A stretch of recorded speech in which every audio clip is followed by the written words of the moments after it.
دي اخر مره هخلي الستايلست تختار لي فيها تاني. سامعين؟ اهدي بس. سامع يا اباصيري؟ ويا ريت الانتاج يديها بقيه الشهر بتاعها ويمشيها من هنا، عشان انا مش عايزاها تشتغل معانا تاني. ماشي؟ انتوا فاهمين ولا لا؟ الفتاء الوطني كلنا ايد واحده، والايد الواحده ما بتسقفش. شيك شيك شيكا بيكا، شيك شيك شيكا بيكا، شيك شيك شيك شيك شيكا بيكا، بيكا شيك شيك شيك، بيكا شيك شيك شيك، طب شيكا بيك بيك شيك.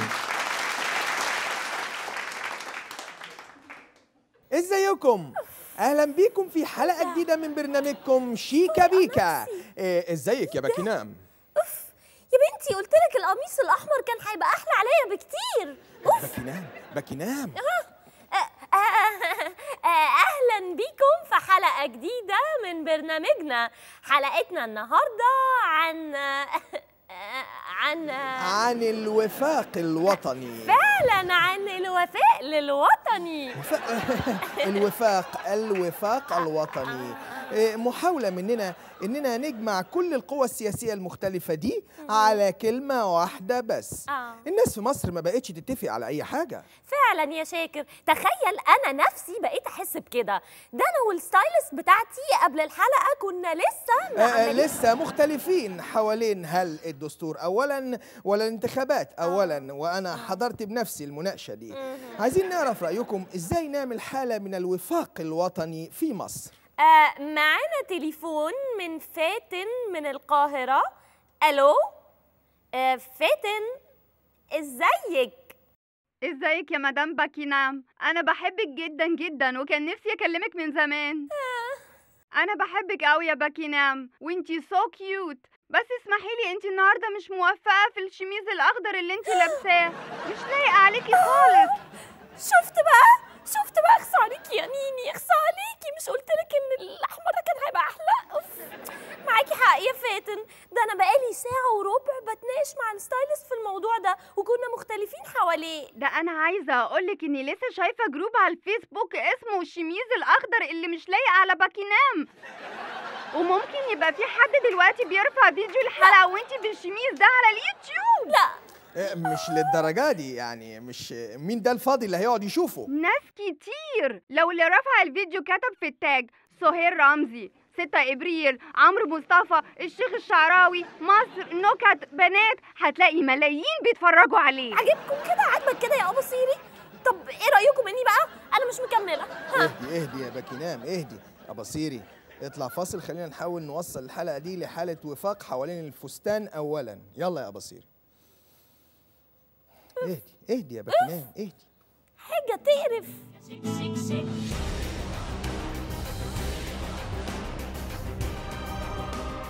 المصريين في حالة وفاق دائم مهما زادت الخلافات. الشعب يريد إسقاط النظام. الشعب يريد حرية الرئيس. أساساً مفيش حاجة في مصر بتصنع خلاف. جنب كل مسجد لازم تلاقي كنيسة. النادي الأهلي موجود في الزمالك. حتى الهتاف الأبرز كان الشعب والجيش إيد واحدة. مصر معروفة بالتوافق من قديم الأزل، يعني من أيام ثورة 19، ومن ساعة ثورة 19 مصر مش عارفة تلاقي مثال تاني ترفعه. مدنية. المصريين متفقين على مبدأ واحد، المبدأ ده إنهم مصريين. شيك شيك شيكا بيكا، بيكا شيك شيك شيك، شيك شيك شيكا بيكا، بيكا شيك شيك شيك. ورجعنا لكم تاني في حلقة احنا عاملينها مخصوص عشان نلم الشمل من تاني، عشان مصر ترجع ايد واحدة. حلقتنا عن الوفاق الوطني، ولا ايه يا باكينام؟ ادينا بنحاول. ورجعنا لكم تاني، واعذروني على انفعالي في الفقرة اللي فاتت، لكن زي ما قال شاكر بالظبط احنا بنحاول نحط بلان لمصر، ماب ممكن نمشي عليها. المهم معانا ضيوفنا الأستاذ وفيق المعتدل، رئيس الحركة الليبرالية للوفاء الوطني. الوفاق الوفاق يا فندم. ومعانا السيدة وفيقة المتعايشة رئيسة جماعة اللحى المستنيرة للوفاق الوطني. منورانا يا فندم. شكرا يا أخي. نبدأ الأول معاكم انتوا الاتنين، مصر وضعها ازاي دلوقتي؟ أنا شايف إن مصر داخلة على منعطف حرج. أنا كمان شايفة إن مصر داخلة منعطف حرج. كده بدأنا نتوافق أهو. المخرج بيقول لي إن مراسلنا حمادة معاه تقرير من المنعطف الخطير. حمادة. المنعطف ده ريحته وحشة قوي. سامعني يا حمادة؟ تمام، سامعك يا أستاذ شاكر. أنت فين دلوقتي؟ أنا داخل منعطف الحرج اللي الناس بتتكلم عنه، ورايا يافطة بتأكد كلامي. الضيوف اللي عندي أكدوا إن مصر دلوقتي في منعطف حرج، هل شايفها عندك؟ المكان عندي هنا فاضي، مفيش غير الأستاذ. لا، مفيش حد خالص. زي ما انتوا شايفين يا أساتذة إن المراسل بيقول إن مصر مش موجودة في المنعطف الحرج. يا أستاذة أنا بأكد لحضرتك إن مصر ماسكة نفسها بالعافية وإنها محصورة في قلب هذا المنحنى. أستاذ شاكر، حضرتك لسه معايا؟ أيوة يا حمادة اتفضل. أنا معايا واحد من المصريين دلوقتي اللي موجودين في المنعطف الحرج، نتعرف بيك؟ أنا عندي السكر. أستاذ عندي السكر. حضرتك بتعمل إيه هنا؟ يعني بحاول أفك زنقة. شفت يا أستاذ شاكر؟ شفت قد إيه المعدن المصري الأصيل بيبان في وقت الزنقة؟ أهو الأستاذ بيحاول يخرج مصر من الورطة والزنقة اللي هي فيها. وهل بتحاول تعمل كده لوحدك؟ أكيد إحنا كلنا بنيجي هنا، أصل ده منحنى متداري وبعيد عن العين، فعشان كده كلنا بنيجي هنا. وهل حاسس اللي بتعمله ده واصل لباقي المصريين؟ أكيد، يعني لو مش واصل يبقى الأستاذ فنان الثورة، الأستاذ حمادة هلال هيوصله، ده هو أول واحد يغني لنا والله وعملوها.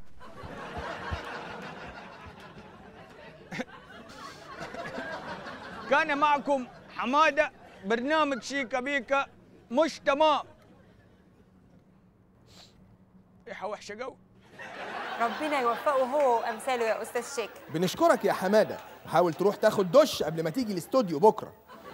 قولوا لنا بقى لو سمحتوا، ازاي نوصل لصيغة توافقية من أجل مصر؟ أنا مثلا شايف إننا لازم نبص على تجارب المحيطين بينا عشان نشوف إحنا ممكن نعمل إيه. لا، اسمح لي يا أستاذ، نبص على تجارب الناس اللي جنبنا ازاي؟ وفين مبدأ غض البصر اللي عندنا؟ غض ايه يا فندم؟ ممكن حضرتك توضحي لنا الاكسبريشن ده؟ غض البصر يا حبيبتي، يعني الواحد يغض بصره عن القميص اللي حضرتك لابساه ده ومش لايق عليكي خالص. لكن احنا كده هنبدأ بخلاف، والحلقة دي معمولة للتقارب مش للتباعد. هي اللي بدأت بالتباعد. بل انت اللي عايز تملي افكارك واجندتك على مصر. أنا بتتهميني أنا بإني عندي أجندات يا أصولية؟ هي وصلت لإنك تشتم في أصلي إيه؟ يا جماعة الهدوء، عاوزين نضرب مثل حضاري قدام الناس. تعالوا نتغاضى عن النقطة دي ونبدأ نبص لنقطة تانية تجمعنا ما تفرقناش. اهدي يا أستاذة وتفضلي اهدي. أنا شايفة إن إحنا لازم نبدأ بالبحث في مرجعيتنا، ومن أجل أن نصل إلى وفاق ما بين أهل العلم وأهل الدين، واللي هيخرج عن الموضوع ده هيبقى خارج عن إنه مصري. أيوة، بس دي تبقى فاشية يا أستاذة. معلش، أنا طبعا فاهمة ومطلعة جدا، لكن يا ريت توضيح للجمهور يعني إيه فاشية؟ الجمهور برضه فاشية يعني هي زي انك تحاولي تقنعيني ان القميص الاخضر اللي انت لابساه ده اهو شيك وعلى الموضه، مع اني شايف انه بلدي قوي ومش لايق عليكي. يا أستاذة يا ريت ما نحاولش نتبادل الاتهامات، وبالنسبة لك يا أستاذ يا ريت من فضلك بلاش مصطلحات، نبقى محتاج لتفسير تاني لمصطلح، ما فيش داعي يعني يا أستاذ. هي اللي بدأت بكده، وبعدين أنا ياما قلت إن الأفكار الرجعية دي مش لازم تطلع على التلفزيون. هو ده بقى حرية الرأي والتعبير اللي حضرتك خوتنا بيهم في البرامج ليل ونهار؟ صحيح فعلا، مش ده يبقى ضد حرية الرأي والتعبير ولا ايه يا أستاذ وفيق؟ بص، أنا شايف إن الرأي يا يبقى ليبرالي يا مش لازم يطلع على التلفزيون خالص. لكن مش دي تبقى فاشية زي ما قلت حضرتك من شوية؟ بلاش المصطلحات دي، الله لا يسيئك، ابعدينا بقى عن فستانك السعادي.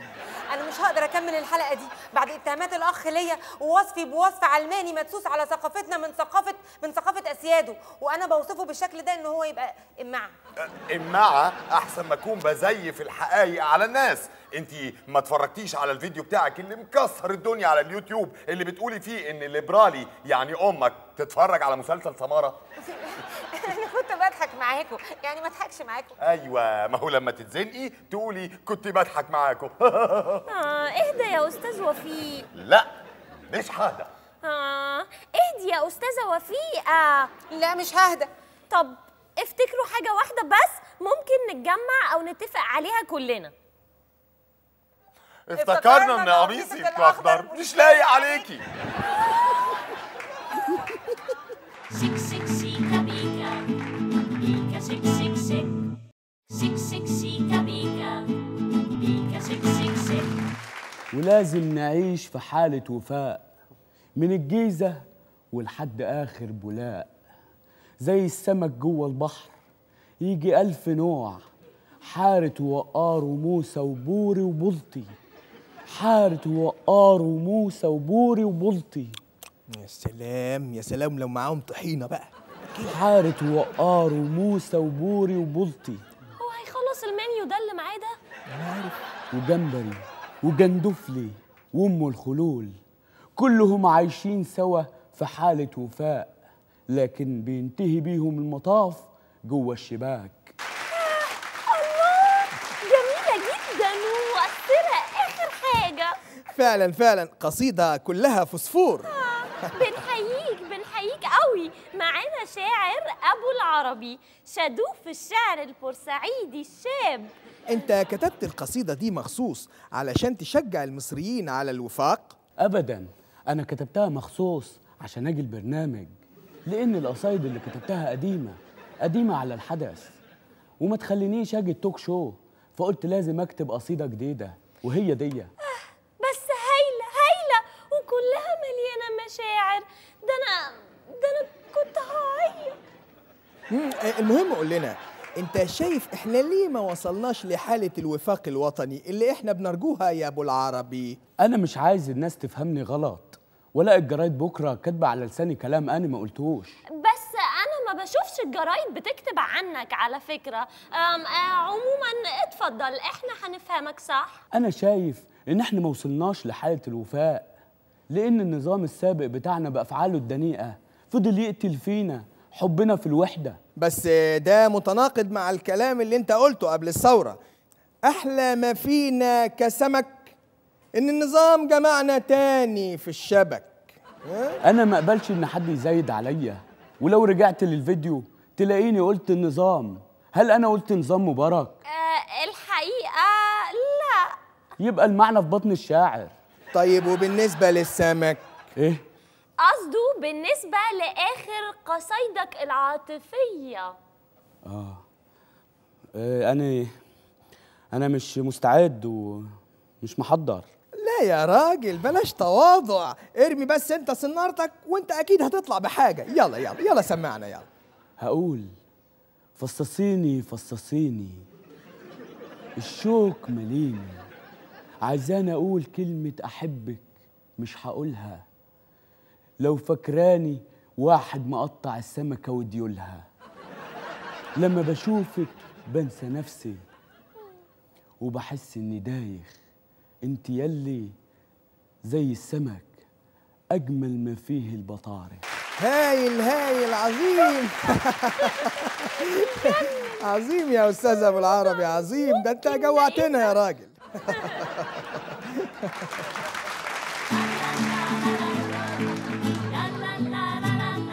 كل ده عشان ما جبتش معايا لبس اطلع بيه الحلقة دي، واللبس اللي انا كنت لابساه دلوقتي يعني ما كانش ينفع. ولعوا في الشميز الاخضر ده. كركديه، يا نهار ابيض انت بتهزر. دي بقعة بتاعته مش هتروح. هروح ازاي دلوقتي بس؟